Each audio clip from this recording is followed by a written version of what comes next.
already know more than you think. Let that sentence arrive without needing proof, without asking the mind to verify it immediately. It is not a compliment and not a challenge. It is a recognition of something that has been overshadowed by habit. Trust in simple decisions erodes not because ability disappears, but because the mind learns to doubt itself through overuse. Each time a decision is revisited, rehearsed, reconsidered, the signal sent is not carefulness, but mistrust. Over time, the mind begins to believe it cannot choose correctly without extensive analysis. Today is about revering that belief gently, not by forcing confidence, but by restoring contact with the quiet intelligence that has always been present. Decision confidence is not loud. It does not argue. It does not rehearse endlessly. It recognizes what fits and moves forward. When second guessing takes over, decisions feel heavy. Even small choices become draining. This is not because they are complex, but because the mind is simulating outcomes repeatedly, trying to eliminate uncertainty. Mental rehearsal loops promise safety, but they deliver fatigue. Each replay reinforces doubt. The way out is not better reasoning. It is rebuilding trust in first impressions, in felt sense, in the capacity to choose and adjust if needed. You are not required to get every decision right the first time. You are allowed to respond, learn, and adapt. Simple decisions rarely need perfection. They need movement. As you listen now, notice if there is any background question you are holding, something unresolved, something you have been turning over.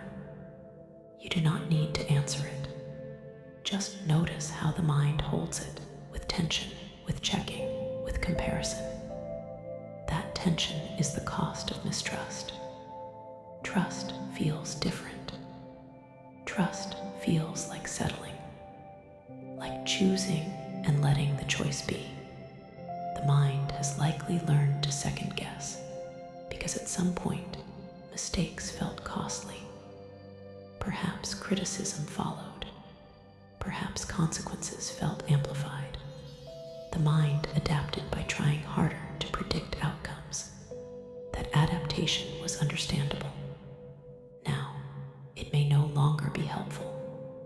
Simple decisions do not require exhaustive forecasting. They require alignment with present information and values. You already do this in many areas of life without thinking about it. You choose when to drink water. You choose how to adjust your posture. You choose when to pause. These decisions happen fluidly because trust is intact. The same capacity applies elsewhere when it is not overridden by fear. Restoring trust begins with noticing that hesitation is often habit, not necessity. The mind asks, what if there is a better option? That question sounds responsible, but when repeated endlessly, it erodes confidence. There will always be another option. Waiting for certainty means never choosing. Decision confidence grows through action followed by experience, not through endless consideration. Each time you decide and allow the decision to stand, you strengthen the signal that you can handle outcomes.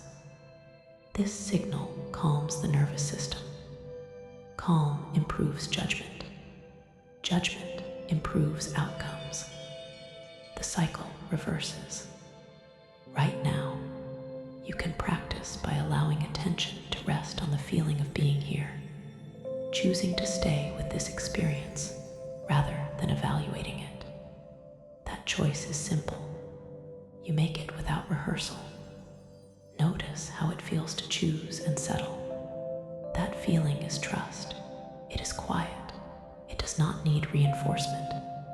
Second guessing often appears as a voice asking you to revisit a choice.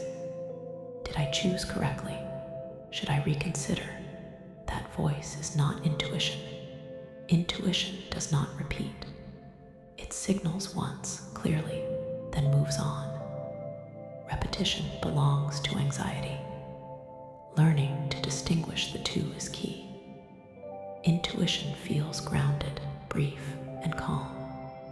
Anxiety feels urgent, circular, and insistent. When you notice repetition without new information, you can recognize it as a loop rather than guidance. Ending the loop does not require an argument. It requires a decision to stop feeding it. You can say internally, this decision is made for now. For now is enough. Trust is built in the present, not in imagined futures. You may notice discomfort when you stop revisiting a decision. That discomfort is the mind withdrawing from a familiar pattern. It passes when not reinforced. Each time you resist the urge to rehearse, you weaken the association between thinking and safety. Safety begins to come from self-trust instead. Self-trust does not mean believing you are always right. It means believing you can respond effectively, even if adjustments are needed. That belief reduces pressure. Pressure distorts decisions. Ease clarifies them. As this understanding settles, you may feel a subtle strengthening, a sense of internal alignment. This is not bravado. It is stability. Decisions feel lighter when they are allowed to be provisional rather than perfect. You are allowed to choose based on what you know now. You are allowed to revise later. Life is iterative. The mind relaxes when it remembers this. Over time, simple decisions become simpler again. You stop outsourcing trust to endless analysis. You bring it back to direct experience. And faced with a choice, you notice what resonates, what feels coherent, what aligns with your values and energy. You choose, then you move on. Moving on is the part that rebuilds trust. Lingering erodes it. You may notice that when you trust yourself, time seems to open up. Mental space returns. Energy that was used for rehearsal becomes available for living. This is the reward, not certainty, but freedom. You do not need to practice this perfectly. You will second guess again. That is not failure. When you notice it, you can gently return to trust. You can remind yourself that you already know more than you think. Knowledge is not always verbal. Much of it is embodied, contextual, intuitive.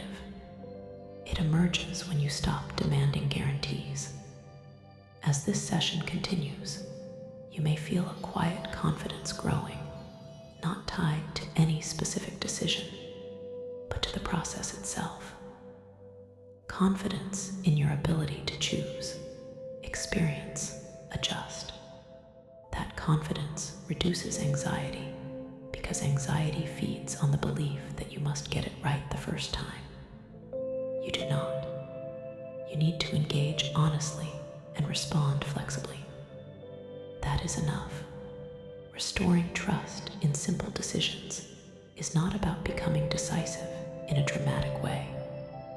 It is about removing unnecessary friction, letting small choices be small, letting them pass without commentary, saving analysis for what truly requires it.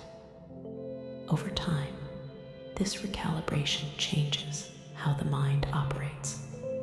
Decisions become signals, not threats. Choices become steps, not verdicts. You carry this capacity with you naturally. Each time you choose and allow the choice to stand, you strengthen it. You are not behind.